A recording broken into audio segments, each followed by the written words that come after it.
We're going back to 2003, and it was the year that Brisbane went on and won their third premiership in a row. Famous team, this one of the greatest teams of all time.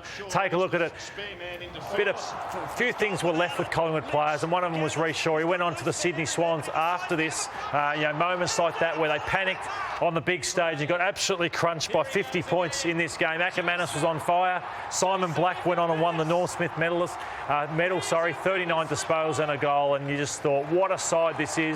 And you look at their success, the guys that have gone on to coach AFL teams. Vossi, who's doing great things, he takes on McRae today.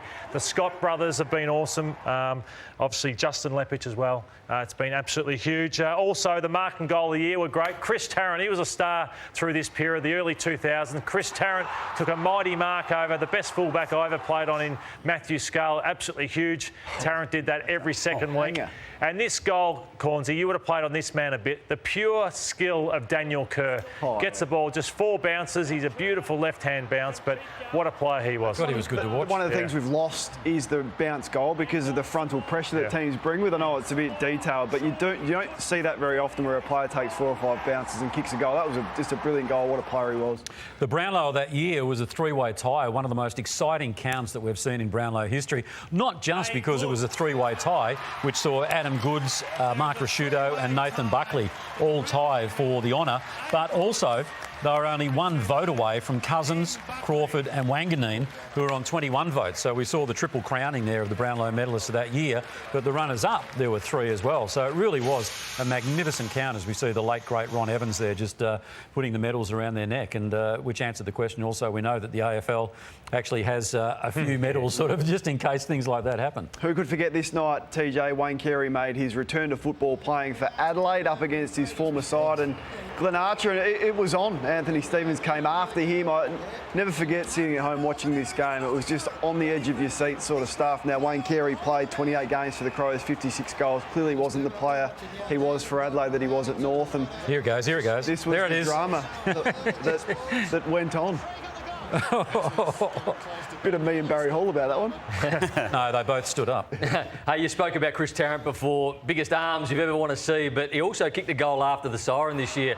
He was playing some great football. This is his 4th for the night against Adelaide. High scoring and the count up clock. And Tarrant, he just bent it back. It was a right to left, and he was a superstar through this period.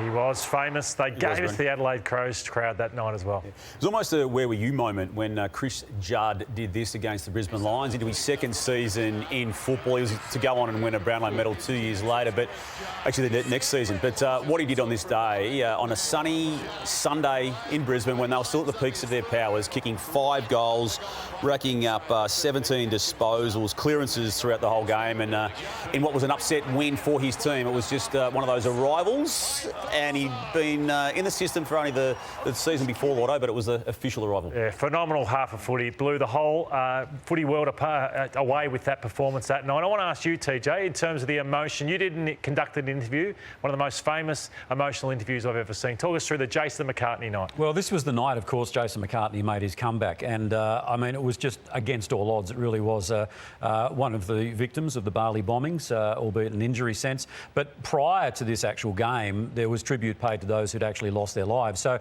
the focus then very much on Jason McCartney. Now, midway through the last quarter, so I'm doing boundary at this stage, I had a phone call from our executive producer, Cos Cardone, who said, "Teach, Cos."